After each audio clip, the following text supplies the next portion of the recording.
북한과 러시아 사이에 푸틴이 평양 방문을 할 때 전략적 동반자 관계라는 협정문을 맺습니다. 거기에 어떤 대목이 있는가 하면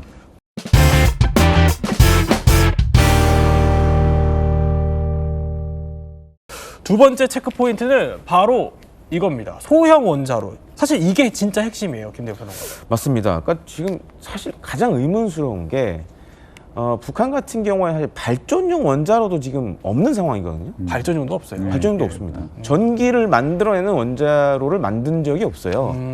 근데 이제 이게 굉장히 아이러니한데 사실 전 세계에서 지금 발전용 원자로의 시초는 잠수함용 원자로였어요. 그래서 이게 시초가 됐는데 우리나라 같은 경우에 지금 아시다시피 원전 강국이죠. 그 다음에 SMR도 지금 열심히 개발을 하고 있습니다. 그래서 지금 유력시 되는 게 SMR용 원자로를 좀 손을 보면 우리가 만든 원자력 추진 잠수함이 늘 수 있지 않겠냐라는 얘기들도 많이 나오고 있고요. 그렇기 때문에 반면에 우리는 이제 어떻게 보면은 아직 없지만 기술은 다 있어요. 근데 북한은 아무것도 안 해봤는데 할 수 있다라는 부분은 조금 의아스러운 포인트라고 좀 말씀을 드립니다. 일단 소형 원자로가 뭔지 간략하게 핵심만 설명하면 어떨까요? 일종의 그렇습니다. 지금 대형 원전들 잘 보시면 크기가 어마어마하죠. 근데 소형 원자로는 그 크기를 한 10분의 1로 확 줄여버린 겁니다. 이유가 뭐냐면 지금 우리나라에 쓰는 대형 원전들은 전기 발전량이 어마어마해요. 130메가와트 이상 됩니다. 근데 원자력 추진 잠수함은 그렇게까지 필요가 없어요. 50메가와트 그러니까 전기 출력으로 계산했을 때 50메가와트 60메가와트 정도면 돼서 크기를 그래서 줄일 수가 있는 겁니다. 그런데 이 소형 원자로가 어쨌든 핵잠수함을 건조하는 데 있어서 진짜 어려운 과제 중에 하나라고 하는데 아까 발전 원자로도 없다고 그랬거든요. 그래요. 북한은 지금 실제 핵 연료는 우라늄 농축을 통해서 플루토늄을 무기화해서 가지고 있지만 그것을 쓸 수 있는 원자로는 만들지 못했습니다. 지어 전기를 생산하는 평화적인 핵 에너지 이용에서는 북한은 대단히 이제 낙후한 상태가 있죠. 그런데 이제 방금 말씀하신 것처럼 핵 추진 원자로에서 가장 핵심은 소형, 작은 소형 원자로인데 이걸 북한이 못 만들고 있습니다. 그래서 저는 저거는 결국은 러시아에서 가지고 오려는 게 아닐까 이렇게 지금 생각하고 있습니다. 러시아에서. 근데 아니나 다를까 이거 러시아에서 떼오려는 정황들이 곳곳에서 포착이 돼요? 네, 맞습니다. 오늘 오전에 스페인으로부터 들려온 소식이 있었는데요. 작년 12월에 스페인 앞바다에 러시아 당국 소속에 있는 그 군사 기업의 배가 저거요? 네, 저 배가 침몰을 했어요. 그러면 스페인 당국에서 당연히 조사를 하겠죠. 어떤 물건을 싣고 있었는지. 그래서 그 조사 결과를 오늘 발표를 했는데 저 러시아 화물선 우르사 마유르 저 호에 뭐가 있었냐면 러시아 그 핵잠에 들어가는 이 소형 원자로의 덮개가 저기에 실려 있었다는 거예요. 저 배에? 저 배에. 근데 저 배가 러시아 상트페부르크에서 블라디보스토크로 가던 길이었거든요. 근데 그 경로에 그 북한의 나선에 들릴 것 같은 그게 포착이 된 거예요. 그렇다면 저 원자로 저 덮개가 과연 러시아가 쓰는 게 맞느냐. 북한 들러서 북한에다가 주고 가려고 했는데 지금 저기에 빠진 거 아니냐. 목적지가 북한으로 조사가 됐다. 네, 그래서 지금 그런 의혹들이 지금 나오고 있습니다. 아니 그러면 저렇게 정황들이 포착이 된 거면은 아까 발전 원자로 기술은 없어도 이미 소형 원자로 이거를 러시아로부터 이전받았을 가능성이 있는 거 아니에요? 저는 이번에 김정은이가 직접 나서서 저렇게 전략핵 잠수함 선체를 공개한 거는 이미 러시아 측으로부터 소형 원자로를 주겠다는 확고한 담보를 받고 물론 이미 다 가져다 놨는지는 모르겠지만 확고한 담보가 생겼기 때문에 이제는 저렇게 선체를 공개했다고 보여집니다. 그렇군요. 자, 그런데 이미 저렇게 공개를 했은 이유가 소형 원자로를 이미 넘겨받았을 가능성이 더 높아지는 대목이 하나 있어요. 보면은 푸틴이 축전을 보냈는데 이걸 공개한 시점이 바로 북한이 핵잠수함 실무로 공개하는 그 무렵쯤입니다. 한번 영상 볼까요? 자, 이렇게 경애하는 김정은 동지께 러시아 연방과 조선 민주주의 인민공화국 사이에 불패의 친선과 전투적 우위를 뚜렷이 확증했다. 그러니까 푸틴이 이런 걸 보냈다라는 거를 공개한 겁니다. 그러니까 핵잠수함 만드는데 푸틴이 어느 정도 도와주고 있다 이런 뜻 같아요. 당연히 그렇게 보여집니다. 왜냐하면 북한과 러시아 사이에 푸틴이 평양 방문을 할 때 전략적 동반자 관계라는 협정문을 맺습니다. 거기에 어떤 대목이 있는가 하면 푸틴은 북한이 하려고 하고 있는 또 하고 있는 모든 군사적 성과를 적극 지지하고 네. 앞으로 러시아와 북한은 군사 분야에서 가능한 모든 것을 다 협력한다는 게 되어 있습니다. 그러면 지금 푸틴한테 제일 필요한 거는 사람들이 북한 군인들이 러시아에 와서 우크라이나 반대에서 싸워주고 있고 네. 러시아의 부족한 포탄이라든가 미사일들을 북한에서 많이 가져가는 거겠죠. 이걸 북한에 해주고 있습니다. 그러면 북한에 가장 필요한 건 뭘까요?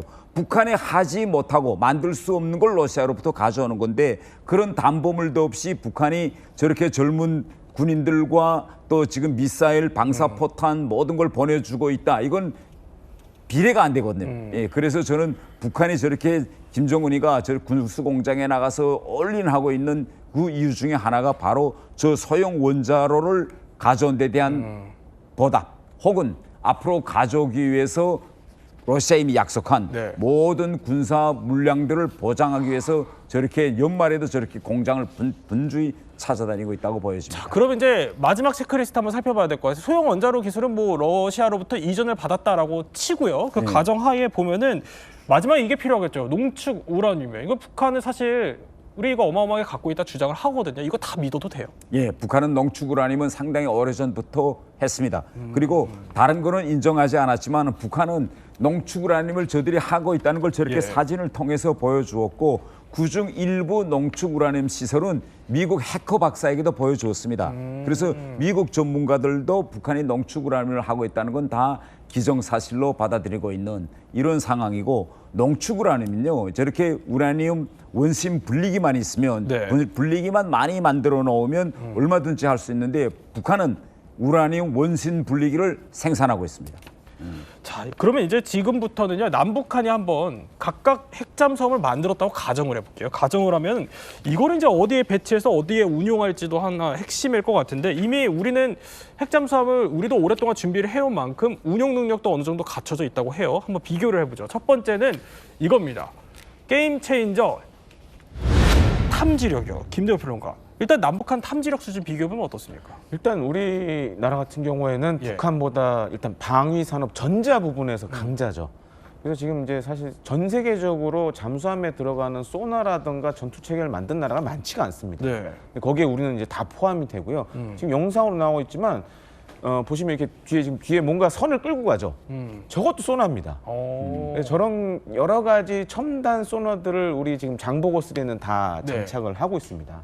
그래서 만약에 북한이 만든 뭐 이후에 나올지 안 나올지 모르겠지만 북한의 전략원들이 나온다 그러면 바닷속에서 만약에 조기에 우리는 탐지가 가능하고 또 한 가지는 우리 잠수함은 또 정숙성도 굉장히 높습니다. 그래서 최근에 암무함이 이제 한미연합 대잠 훈련을 했는데 미국 쪽에서 잡느라 힘들었다 이런 얘기가 나왔을 정도예요. 그러니까 그만큼 소음도 적고 네. 반면에 이제 북한이 갖고 있는 잠수함들은 지금도 바다의 경운기라는 별칭이 있을 정도로 바닷속에서 아주 소음을 많이 내요. 막 덜덜덜덜 하지 않나요? 소리도. 예. 그래서 그런 것들을 따져봤을 때는 우리가 뭐 먼저 탐지하고 추격 경멸할 가능성이 가장 높다라고 말씀을 드리고 싶습니다. 자, 그러면 선제 타격 능력도 한번 살펴봐야 될 것 같아요. 선제 타격 능력은 어떻습니까? 일단 이제 지금 이제 화면으로 나오고 있지만 예. 만약에 우리가 이제 지금도 마찬가지입니다. 그 지금도 한미 양국의 이런 잠수함들이 사실 북한 해군의 저런 잠수함 기지 앞에 가서 다 기다리고 있어요. 나오기만 해봐라. 이렇게 다 기다리고 있는데 지금 영상에 나오는 거 이번에 이제 김정은이 가면서 이제 본 건데 네. 뭐 저런 투발 해저 기뢰라든지 신형 중어뢰도 이번 전략 원자에 맞춰 새로 만드는 것 같아요. 근데 우리나라는 이미 다 갖고 있습니다. 아, 우리는 갖고 있군요. 예, 특히 우리나라가 강점 갖고 있는 게 뭐냐면 자항 기뢰라는 게 있어요. 오. 지금 나오는 건 이제 중어뢰고 네. 잠수함이 잠수함을 격침시키는 핵심적인 무기인데 저거랑 비슷한데 자항 기뢰는 뭐냐면 항구 안까지 들어가서 기뢰가 바다에 가라앉은 다음에 뭔가 위에 물체가 지나가면 빵 하고 터지는 거예요. 그러니까 어떻게 보면 만약에 북한이 공격 의도가 있다. 네. 그럼 우리가 자항 기뢰를 먼저 북한 해군의 항구 안으로 들여보내면 되죠. 이런 것들도 완비가 된 상황입니다. 자, 그러면 이제 북한이 이렇게 핵잠수함을 만들었다. 그러면 이걸 어디서 취역시켜서 어디서 운영하냐? 자, 추정되는 기지가 있습니다. 지금 제가 한번 보여드릴게요. 자, 보면요. 여기가 심포조선소라는 곳입니다. 저 왼쪽에 있는 게 이제 건조시설로 추정이 되는 곳이고요. 자, 얼마 전에 북한이 자랑스럽게 공개한 김군옥 영웅함이라는 그 잠수함이 추정되는 게 저기서 이제 또 포착이 됩니다. 근데 여기 이 심포조선소에서 이번에 핵잠수함 기지를 또 만들 거다라는 얘기가 나와요. 왜냐하면 자 마양도라는 저 섬이 있는데 저걸 사실상 방패막이로 쓸 수 있다 이런 얘기거든요. 그러니까 여기가 핵잠수함, 북한 핵잠수함이 이제 취역할 것으로 예상이 되는 곳인데 그러면 여기서 이제 만약에 북한이 먼저 핵잠수함을 만들었다 가정을 해보죠. 그러면 어떤 일이 벌어질 수 있어요? 그러니까 지금 이제 뭐 성능이 확실히 되진 않지만 이런 의도를 갖고 있다라고 저는 봅니다. 그러니까 이제 보통 이런 전력 원자는 먼 바다로 나가야 되는데 성능이 안 되면 그냥 저 앞에서 쏘는 거예요. 그렇게 되면 이제 가장 큰 문제가 뭐 지금 사진으로 나오고 있지만 앞에 이제 섬이 있기 때문에 만약에 우리 잠수함들이 안까지 들어가려면 굉장히 위험하겠죠. 그래서 이제 제가 앞서 자한기류도 말씀을 드렸고, 그래서 북한 같은 경우에 지금 약간 이제 다른 나라들과 다른 방식을 좀 사용하려는 것 같다 이렇게 보여지고, 만약에 근데 북한이 저런 의도를 갖고 있다. 그럼 이제 만약에 이렇게 잠수함이 나왔다 그러면 한미 양국의 수상 전투하면 잠수함들이 뒤쫓아가겠죠. 그리고 SLBM을 쏘려고 했을 때 선제 타격할 수도 있겠죠. 이런 것들을 우리 군도 다양한 시나리오를 가지고 검토하고 있는 것으로 전해지고 있습니다. 오늘의 영상 어떻게 보셨습니까?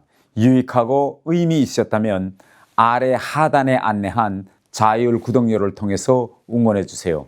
그리고 최근 태영호 TV에서는 AI 실화 영화 봉인된 기록을 올리고 있습니다. 이 영화에는 제가 북한 체제의 핵심부에서 직접 보고 듣고 겪었던 수많은 실제 사건들과 당시 그 순간순간 제가 내려야 했던 판단과 선택, 그리고 그 당시 분위기를 영화적 서사로 재구성했습니다.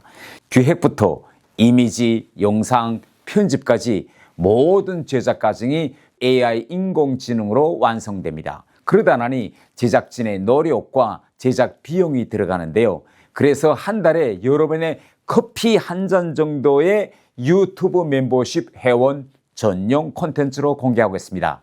AI 영화를 시청하고 싶으신 분들은 매월 커피 한 잔 정도의 멤버십을 통해 응원해 주시길 바랍니다. 감사합니다.